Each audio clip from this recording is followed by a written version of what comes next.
Hi, my name is Billy Flowers, and welcome to my channel where I talk about velocity banking and how we can use this strategy to massively pay off debt. And before I get started, don't forget to smash that like and subscribe button. So in today's video, we're going to be talking about a scenario where you have low cash flow and low income. And I know a lot of people out there are in this situation where they have a debt that they have to pay, but they have low income and low cash flow, and they're wondering, how am I ever going to pay this debt off if I'm not making that much money? But the thing is, it's not how much money you make, it's how much money you got left over at the end of the month. It's how much money that you keep. So we're going to go over today's scenario, and we're going to see, even with low cash flow and lower income, you can still pay off a debt. So let's get started. So we have our four key numbers. We have our income of $2,500. We have our expenses at $2,200. We have a debt of $4,000, and our cash flow is at $300. Now, our debt is our credit card, which we're going to be using as our debt tool, of $4,000, and it has a $124 a month payment, and it has a 23% interest rate. Now down here we have our expenses. We have rent of $800.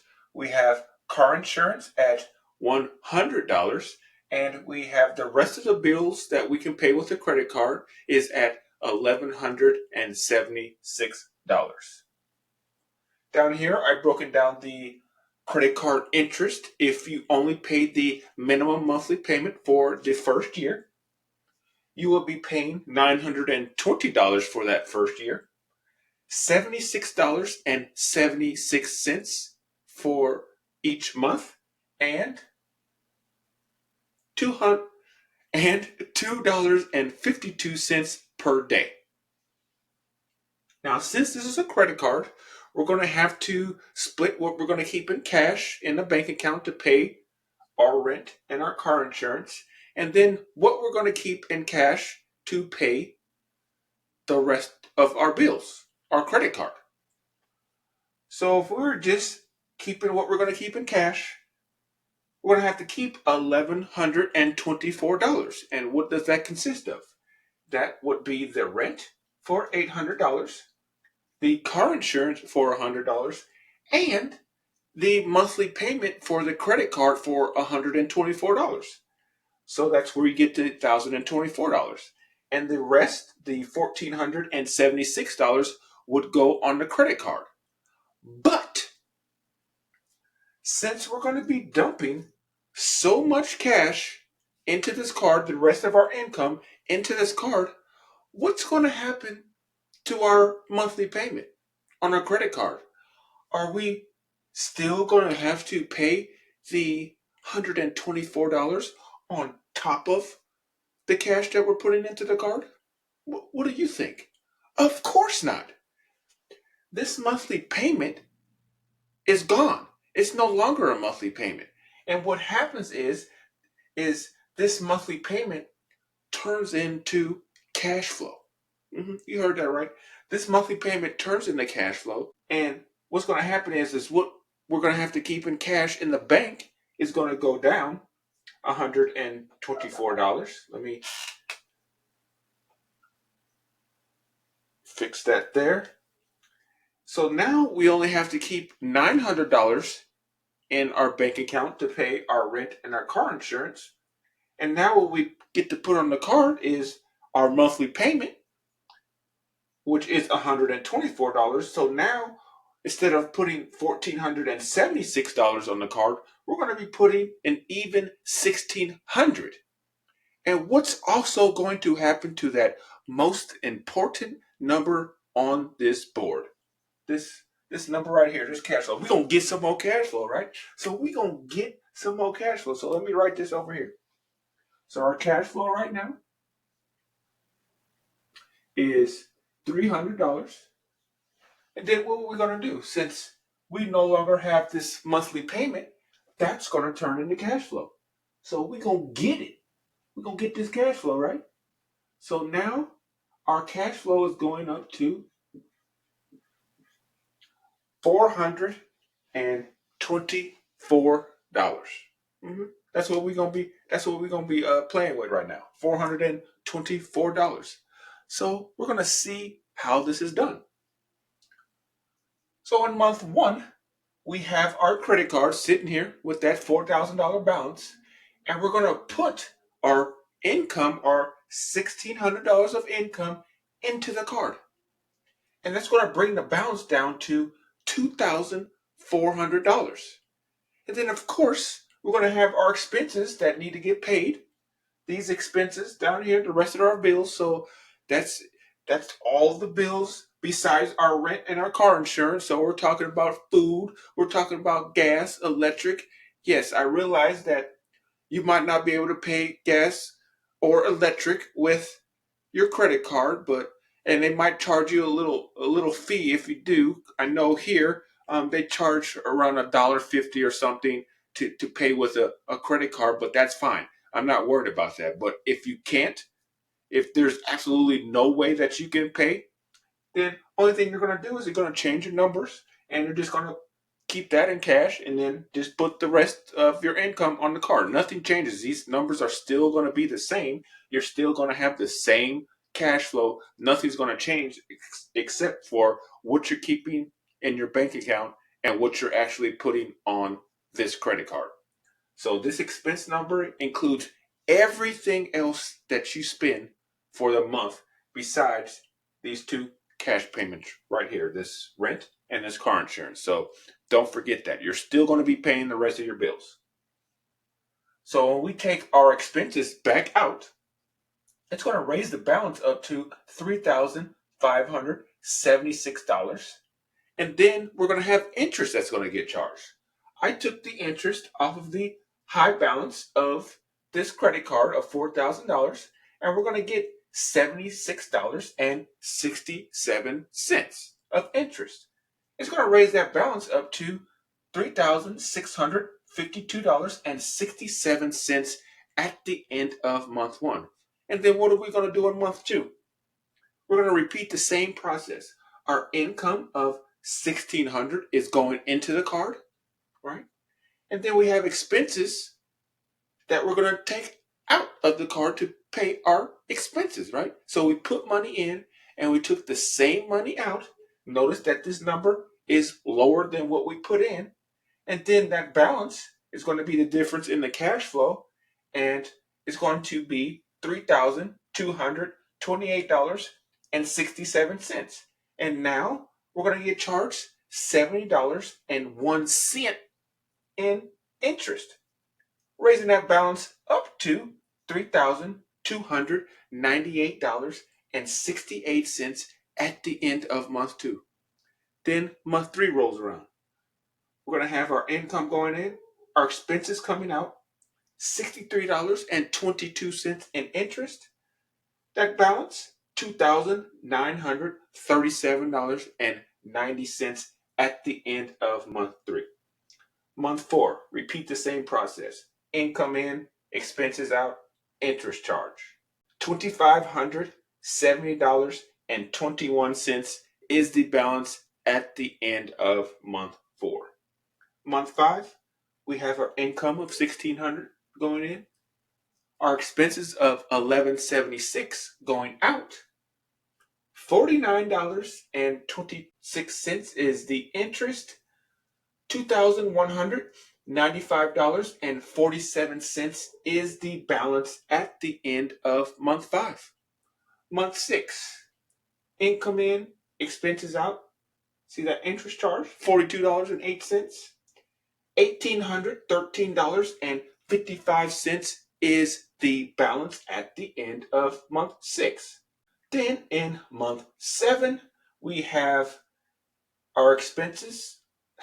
Sorry. In month seven, we have our income going in, our expenses coming out. We have our interest charge here. That balance at the end of month seven is going to be $1,424.31. Now, since our balance right now is under what we've been putting in, what time is it? It's flip time, meaning that on the board, I'm going to have our expenses come out first and our income go out second, just so you can see the line going down to zero. And in that process, we're just going to have less math on the board. We're going to have, so I don't have to have any kind of negative numbers or putting in the exact amount.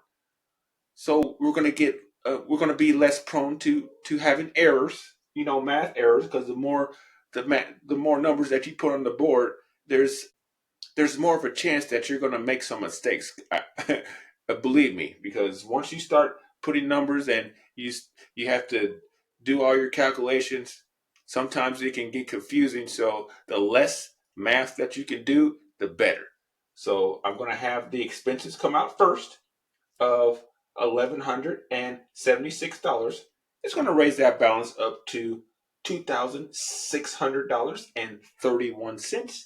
Then I'm going to have our income going in of $1,600, lowering that balance all the way down to 1,000 and lowering that balance all the way to $1,000.31.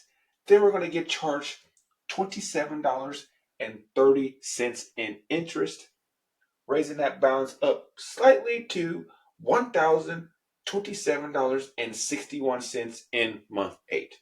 Remember, you're going to be paying your bills exactly the same. I just switch things on the board just for visual purposes, just so you can see the line when we actually go down to zero. So in month 9, we're going to have our expenses come out first, raising that balance up to $2,203.61. Then we're going to have our income of $1,600 going in. Look at that balance right there, $603.61. Now we're under $20 in interest getting charged, $19.70. Raising that balance up just a little bit to $623.31 at the end of month 9. Month 10, we have our expenses coming out, raising that balance up to $1,799.31. Then we have our income going in, lowering that balance all the way down to $199.31. $11.95 is the interest cost. $211.26 is the balance at the end of month 10.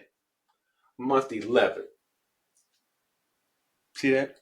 Our expenses come out, raising that balance up to $1,387.26. You see what's written on the board right here? We're going to put in that exact amount because we've been putting in $1,600 this whole time. Zero this out. Month 11. So we're talking about less than a year. We're done. That's it. We paid off $4,000, starting off with $300 of cash flow. And our income wasn't that high, $2,500. And you thought that you're going to be stuck in this for years. 11 months done. So, what else do I like to do? I like to go back to school. So, I went ahead and added up all the interest cost for this 11 months. Came up to $451.26.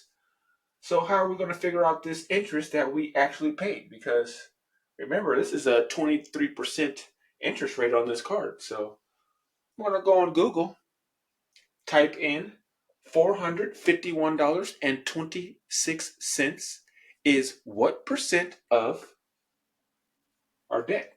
$4,000. And you're going to get a percent. Now, let me get my notes here.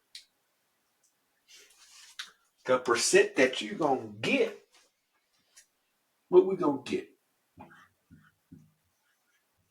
I do round up numbers too, so If this number after this 8 is 5 or greater, then I'm gonna round up. So if this was a 7 and the preceding number was a 5, then that's why I rounded this up to 8. So I just want to make sure, because some of y'all, out there in them YouTube streets, and you see these videos like, oh, that's not the exact number. Well, most cases I round it up, or I might not even need it to round up. So I'm just telling y'all, because I know how some people are.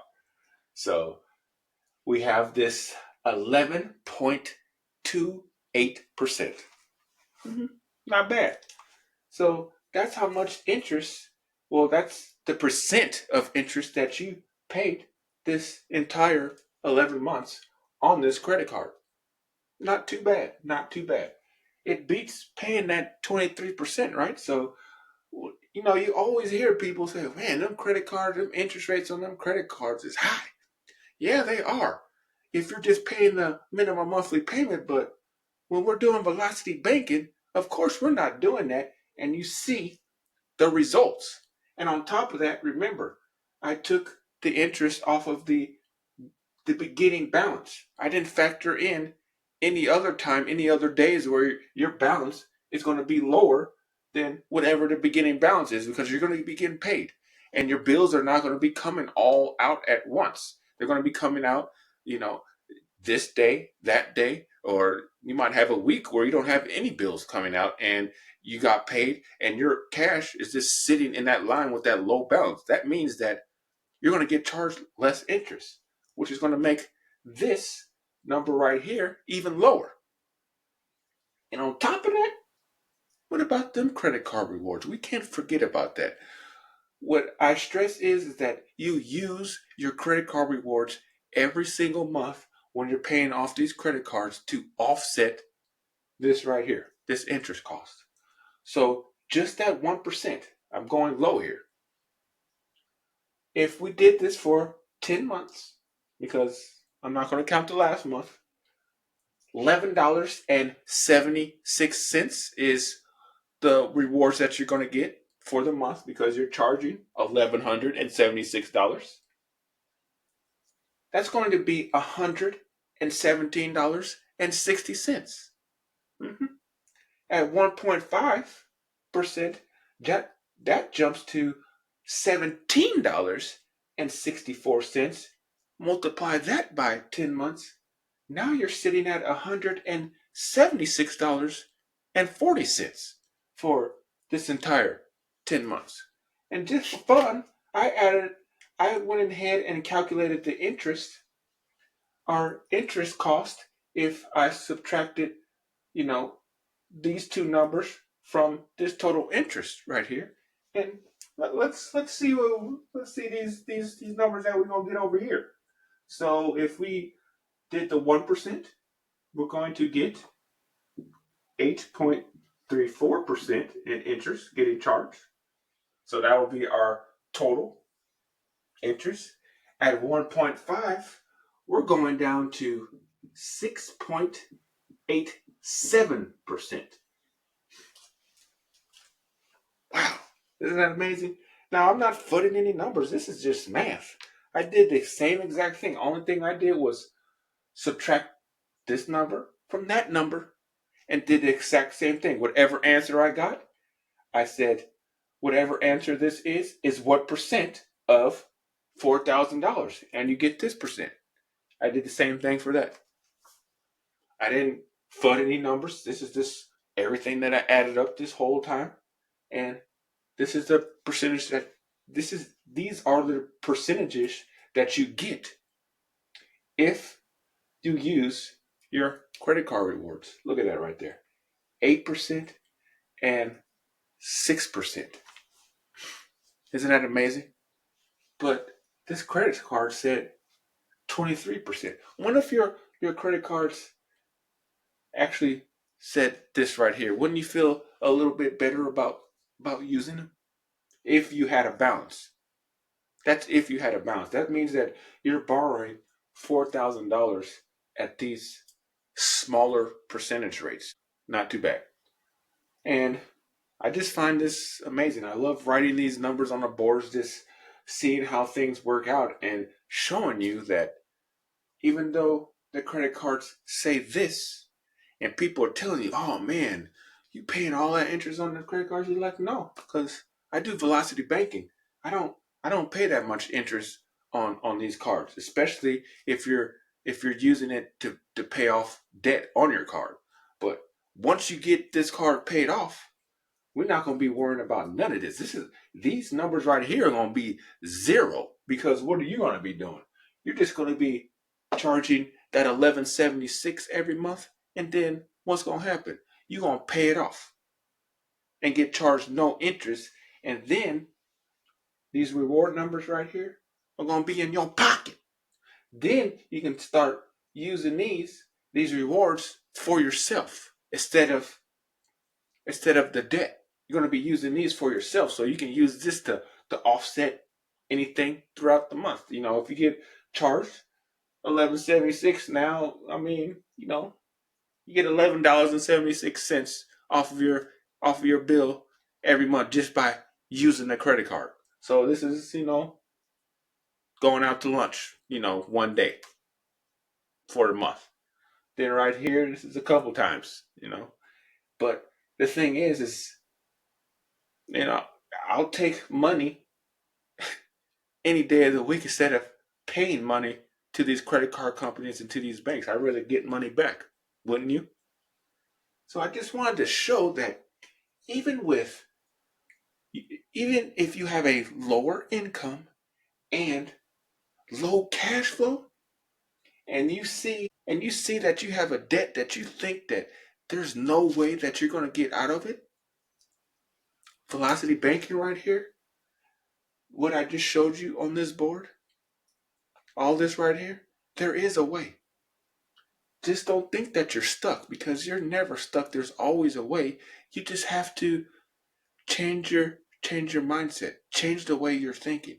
And if you don't do this velocity banking way, then there's other strategies out there, but I just want you all just to pick something and stick with it. It's going to take a little bit of work. It's going to take a little time out of your day. You're going to have to figure out your expenses. Figure out how much you make. Figure out how much money that most important number. Figure how much money that you have left over every single month, and that's going to be your starting point. And only thing you have to do is get a piece of paper and write this stuff down. That's that's how you learn. Just take some time and write it down. I know some of y'all say you don't have time, but you got time. You know, if Netflix got time, if you got time for Netflix, then you got time for this. If you got time for Hulu, Disney Plus, all them shows that you binge watching, you know what shows I'm talking about. You got time for this. And you can even do this while you're watching the show. Because, sometimes you don't need to be just glued in all the time. We multitask nowadays. So you can do this at the same time that you're watching your shows. Just doing your math and making sure making sure your numbers are right. And you can do all this at the same time. But I suggest that you just take a little time out your day and figure out your numbers, because once you figure this out and once it clicks, it's going to open up your mind. It's going to open up everything that you thought you once knew. And it's like, wow, I wish I would have known this late. I would have known this sooner. This concept right here is amazing, and I just love putting these numbers on the board and showing y'all that there is a way out of debt, and you just have to free your mind and kind of forget that what you were taught this whole time, all your life. It's different. It can be difficult, but once you get it, you're going to realize how simple it really is. It really is simple. It's once you wrap your head around it, it really is simple. So I just want to thank all of you for watching. And I just want to say that even when you think that you can't do something, there's always a way. You just have to take the time to figure it out. So I just want to thank all of you again. And I want to thank all of you for your support. And don't forget to like, subscribe, and comment below. And like I always say, get that cash flow.